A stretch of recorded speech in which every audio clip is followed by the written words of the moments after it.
Hi friends, welcome back to my YouTube channel. ಎಲ್ಲರೂ ಹೇಗಿದ್ದೀರಾ friends? ಇವತ್ತು ಮಧ್ಯಾಹ್ನ ಲಂಚಿಗೆ ಹುರುಳಿಕಾಳು ಸಾರು ಮಾಡೋಣ ಅಂತ ನೋಡಿ, ಒಂದು 2-3 ಸ್ಪೂನು ಹುರುಳಿಕಾಳು ತೊಗೊಂಡಿದ್ದೇನೆ. ಇದು ಹೇಗೆ ಅಂದರೆ ನೆನೆಸಿ ಕೂಡ ಮಾಡ್ಬೋದು ಇದನ್ನು, ಆದರೆ ನಾನಿವತ್ತು ಫ್ರೈ ಮಾಡಿ ಮಾಡ್ತಾಯಿದ್ದೇನೆ. ಸಡನ್ನಾಗಿ ಡಿಸೈಡ್ ಮಾಡಿದೆ ಹುರುಳಿಕಾಳು ಸಾರು ಮಾಡೋಣ ಅಂತ. ಅದನ್ನು ನೆನೆಸುವಷ್ಟು ಟೈಮ್ ಇಲ್ಲ ಈಗ, ಕಮ್ಮಿ ಅಂದರೆ ಒಂದು 2-3 ಗಂಟೆ ನೆನೆಸ್ಕೊಳ್ಬೇಕು ಇದನ್ನು. ಅದನ್ನು ಹಾಗೆ ಹುರಿದು ಕೂಡ ಮಾಡ್ಕೊಳ್ಬೋದು ಇದನ್ನು. ತೆಂಗಿನಕಾಯಿ ಜೊತೆಯಲ್ಲಿ ನೋಡಿ, ಒಂದು 2 ಸ್ಪೂನಷ್ಟು ತೆಂಗಿನಕಾಯಿ ತಗೊಂಡಿದ್ದೇನೆ. ಅದರ ಜೊತೆಯಲ್ಲಿ ರುಬ್ಬಿ ಮಾಡುವಂಥದ್ದು ಸಾರಿದು. ತುಂಬ ಚೆನ್ನಾಗಿರುತ್ತೆ ಇದು. ಹುರುಳಿಕಾಳು ನಮ್ಮ ಆರೋಗ್ಯಕ್ಕೆ ತುಂಬ ಒಳ್ಳೆಯದಿದು. ಮಕ್ಕಳಿಗೆ ಆದಷ್ಟು ಕೊಡಬೇಕು, ಯಾಕೆಂದರೆ ಇವಾಗೆಲ್ಲ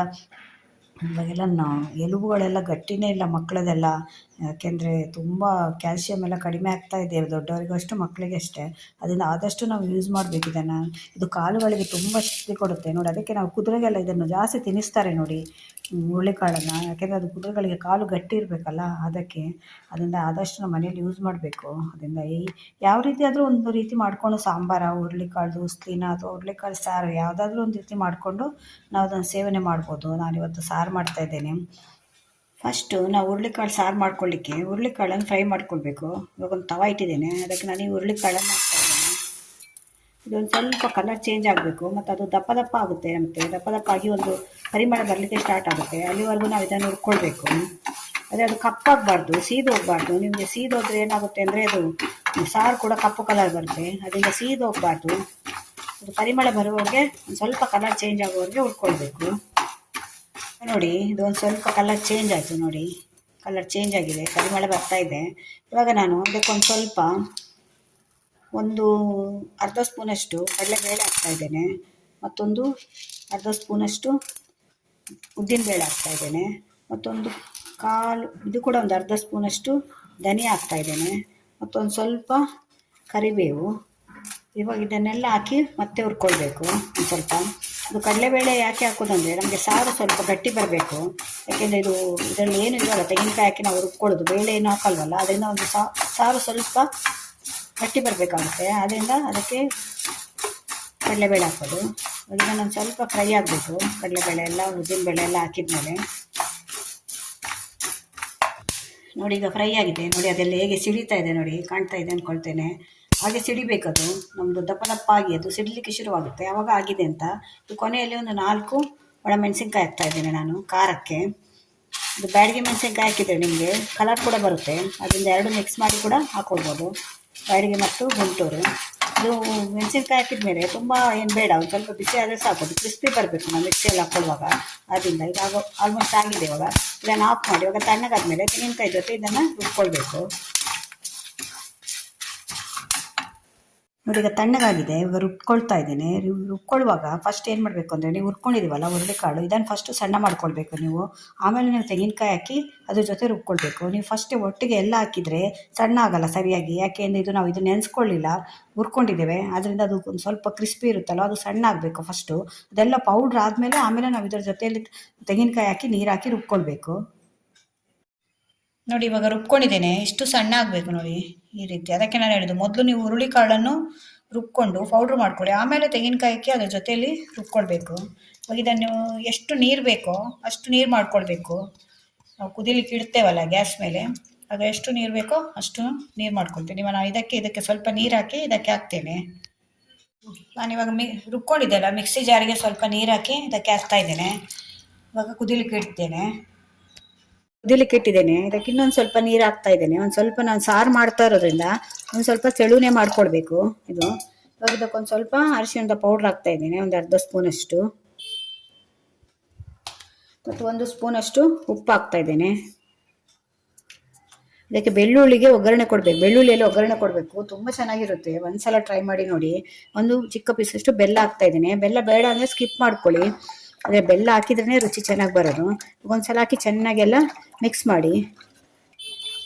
ಇವಾಗ ಇದಕ್ಕೊಂದು ಸ್ವಲ್ಪ ಹುಳಿ ರಸ ತೆಗೆದು ಇಟ್ಕೊಂಡಿದ್ದೆ, ಅದನ್ನು ಕೂಡ ಹಾಕ್ತಾ ಇದ್ದೇನೆ. ಒಂದು ಚಿಕ್ಕ ನೆಲ್ಲಿಗಾತ್ರದಷ್ಟು ಹುಳಿ ರಸ ತೆಗೆದು ಇಟ್ಕೊಂಡಿದ್ದೇನೆ, ಅದನ್ನು ಕೂಡ ಹಾಕ್ತಾ ಇದ್ದೇನೆ. ಇವಾಗೆಲ್ಲ ಹಾಕಿದ್ಮೇಲೆ ಇದು ಕುದಿ ಬರ್ಬೇಕು. ಇವಾಗ ಆಗ್ತಾ ಇದೆ. ಇದೊಂದು ಸ್ವಲ್ಪ ನನಗೆ ದಪ್ಪ ಅನಿಸಿತು ನೋಡಿ, ಅದರಿಂದ ಒಂದು ಸ್ವಲ್ಪ ಇದಕ್ಕೆ ಇನ್ನೊಂದು ಅರ್ಧ ಲೋಟದಷ್ಟು ನೀರು ಹಾಕ್ತಾ ಇದ್ದೇನೆ. ಇದು ಸಾರಾದ್ರಿಂದ ನಿಮ್ಗೊಂದು ಸ್ವಲ್ಪ ತೆಳುವಾಗೇ ಇರಬೇಕು, ತುಂಬ ದಪ್ಪ ಇರ್ಬೋದು. ಇವಾಗ ನಾವು ಸಾಂಬಾರು ಮಾಡ್ಕೊಂಡ್ರಿ ಅಂದರೆ ಸ್ವಲ್ಪ ದಪ್ಪ ಮಾಡ್ಕೊಳ್ಬೋದು, ಆದರೆ ಇದು ಸಾರಲ್ವಾ, ಅದರಿಂದ ಒಂದು ಸ್ವಲ್ಪ ನೀರಾಗೆ ಮಾಡ್ಕೊಳ್ತಾ ಇದ್ದೀನಿ ನೋಡಿ. ಇಷ್ಟು ನೀರು ಇರಬೇಕಿದು. ನಾವು ಟೊಮೆಟೊ ಸಾರೆಲ್ಲ ಮಾಡ್ತೇವಲ್ಲ ಆ ಕನ್ಸಿಸ್ಟೆನ್ಸಿಯಲ್ಲಿ ಇರಬೇಕು. ತುಂಬ ಚೆನ್ನಾಗಿರುತ್ತೆ ಫ್ರೆಂಡ್ಸ್. ಇದು ಅನ್ನಕ್ಕೆ ಬಿಸಿ ಬಿಸಿ ಅನ್ನಕ್ಕೆ ಇದಕ್ಕೊಂದು ಬೆಳ್ಳುಳ್ಳಿ ಒಗ್ಗರಣೆ ಕೊಟ್ಟು ಹಾಕ್ಕೊಂಡು ತಿನ್ನಬೇಕು. ಅಷ್ಟು ರುಚಿಯಾಗಿರುತ್ತೆ. ತುಪ್ಪದಲ್ಲಿ ಒಗ್ಗರಣೆ ಕೊಡಬೇಕು ಇದಕ್ಕೆ. ಇವಾಗ ಇದೊಂದು ಸ್ವಲ್ಪ ಕುದಿಲಿ, ಮುಚ್ಚಿಡ್ತೇನೆ. ಚೆನ್ನಾಗಿ ಕುದಿ ಬರಬೇಕಿದು.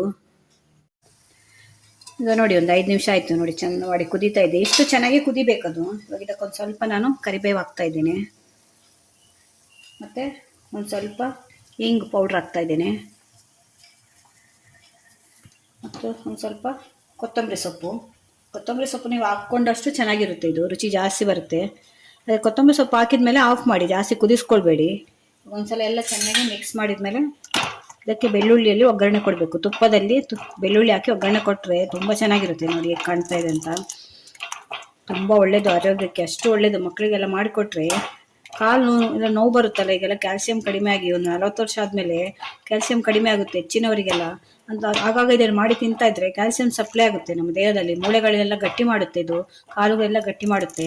ಅಷ್ಟು ಒಳ್ಳೇದಿದು ನಮ್ಮ ಆರೋಗ್ಯಕ್ಕೆ. ಅದರಿಂದ ಆಗಾಗ ನಾವು ಮಾಡಿ ತಿನ್ನಬೇಕು. ನಾನು ಕೂಡ ತುಂಬ ಸಮಯ ಆಯಿತು ಮಾಡಿ, ಇವತ್ತು ಮಾಡೋಣ ಅಂತ ಮಾಡ್ತಾ ಇದ್ದೇನೆ. ನೋಡಿ ಈಗ ಆಯಿತು, ಆಲ್ಮೋಸ್ಟ್ ಇಷ್ಟು ಕುದಿ ಬಂದರೆ ಸಾಕು. ಈಗ ಆಫ್ ಮಾಡ್ತಾ ಇದ್ದೇನೆ. ಇದಕ್ಕೊಂದು ಇವಾಗ ಬೆಳ್ಳುಳ್ಳಿಯಲ್ಲಿ ಒಗ್ಗರಣೆ ಕೊಡ್ತೇನೆ. ಇವಾಗ ಸಾರಿಗೆ ನಾನು ಒಂದು ಒಗ್ಗರಣೆ ಮಾಡ್ತಾ ಇದ್ದೇನೆ. ಅದಕ್ಕೆ 1 ಸ್ಪೂನಷ್ಟು ಸ್ವಲ್ಪ ಉದ್ದಿನ ಬೇಳೆ ಹಾಕ್ತಾ ಇದ್ದೇನೆ, ಮತ್ತೊಂದು ಸ್ಪೂನಷ್ಟು ಸಾಸಿವೆ ಹಾಕ್ತಾ ಇದ್ದೇನೆ, ಮತ್ತೊಂದು ಸ್ವಲ್ಪ ಜೀರಿಗೆ ಹಾಕಿ ತುಂಬ ಚೆನ್ನಾಗಿರುತ್ತೆ ಅದು ಫ್ಲೇವರು.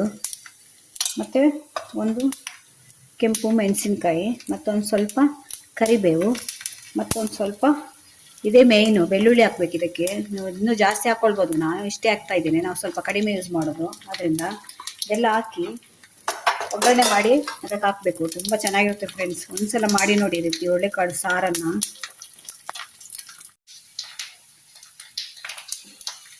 ನೋಡಿ ಒಗ್ಗರಣೆ ಆಯಿತು, ಅದಕ್ಕೆ ಹಾಕ್ತಾ ಇದ್ದೇನೆ. ಎಷ್ಟು ಘಮ ಬರ್ತಾ ಇದೆ ಅಂದರೆ, ಎಷ್ಟು ಘಮ ಬರ್ತಾ ಇದೆ ನೋಡಿ ಫ್ರೆಂಡ್ಸ್. ಬಿಸಿ ಬಿಸಿಯಾದ ಹುರುಳಿಕಾಳು ಸಾರು ರೆಡಿಯಾಗಿದೆ. ಹೇಗೆ ಕಾಣ್ತಾ ಇದೆ ನೋಡಿ. ಅನ್ನಕ್ಕೆ ಹಾಕ್ಕೊಂಡು ಬಿಸಿ ಬಿಸಿ ಅನ್ನಕ್ಕೆ ಸ್ವಲ್ಪ ತುಪ್ಪ ಹಾಕ್ಕೊಂಡು ತಿಂತಾ ಇದ್ರೆ ಅಷ್ಟು ಚೆನ್ನಾಗಿರುತ್ತೆ ನೋಡಿ. ಮಳೆಗಾಲಕ್ಕೆ ಹೇಳಿ ಮಾಡಿಸ್ದಾಗಿರುತ್ತೆ. ನೀವು ಬೇಕಾದರೆ ಇನ್ನೂ ನೀರು ಮಾಡ್ಕೊಳ್ಬೋದು. ಇದಕ್ಕಿಂತ ನೀರು ಮಾಡಿದರೆ ಅಷ್ಟು ಚೆನ್ನಾಗಿರಲ್ಲ. ಸಾರು ಕೂಡ ಮಾಡಿ ನೋಡಿ. ನೀವು ಹೆಚ್ಚಾಗಿ ಸಾಂಬಾರೆಲ್ಲ ಮಾಡಿರ್ತೀರಲ್ಲ, ಹುರುಳಿಕಾಳು ಸಾರು ತುಂಬ ಸೂಪರಾಗಿರುತ್ತೆ. ಇದು ಹೇಗೆ ಕಾಣ್ತಾ ಇದೆ ಅಂತ. ಇದಕ್ಕೆ ಮೇಯ್ನ್ ಏನು ಗೊತ್ತಾ, ಬೆಳ್ಳುಳ್ಳಿ. ನೀವು ಬೆಳ್ಳುಳ್ಳಿ ತಿನ್ನುವವರಾದರೆ ಇನ್ನೂ ಸ್ವಲ್ಪ ಬೆಳ್ಳುಳ್ಳಿ ಹಾಕ್ಕೊಳ್ಳಿ. 1 ಇಡಿಯಷ್ಟು ಬೆಳ್ಳುಳ್ಳಿ ಹಾಕ್ಬೇಕು ಇದಕ್ಕೆ, ಅಷ್ಟು ರುಚಿ ಬರುತ್ತೆ. ನಮ್ಮನೆಯಲ್ಲೊಂದು ಸ್ವಲ್ಪ ನಾವು ಬೆಳ್ಳುಳ್ಳಿ ಕಡಿಮೆ ಯೂಸ್ ಮಾಡ್ತೇವೆ, ಅದರಿಂದ ನಾನೊಂದು 7-8 ಹೆಸರು ಹಾಕಿದ್ದೇನೆ. ನೋಡಿ ಫ್ರೆಂಡ್ಸ್ ಹೇಗೆ ಕಾಣ್ತಾ ಇದೆ ಅಂತ. ಒಂದ್ಸಲ ಟ್ರೈ ಮಾಡಿ ನೋಡಿ, ನನಗೆ ಕಮೆಂಟಲ್ಲಿ ಹೇಳಿ ಹೇಗಿತ್ತು ಅಂತ. ಈ ವಿಡಿಯೋ ನಿಮ್ಗೆ ಇಷ್ಟ ಆದರೆ ನನ್ನ ಚಾನಲ್ನ ಸಬ್ಸ್ಕ್ರೈಬ್ ಮಾಡ್ಕೊಂಡು ನೋಡಿ. ಇದೇ ಥರ ಹೊಸ ವಿಡಿಯೋ ತೊಗೊಂಡು ಮತ್ತೆ ಬರ್ತೇನೆ.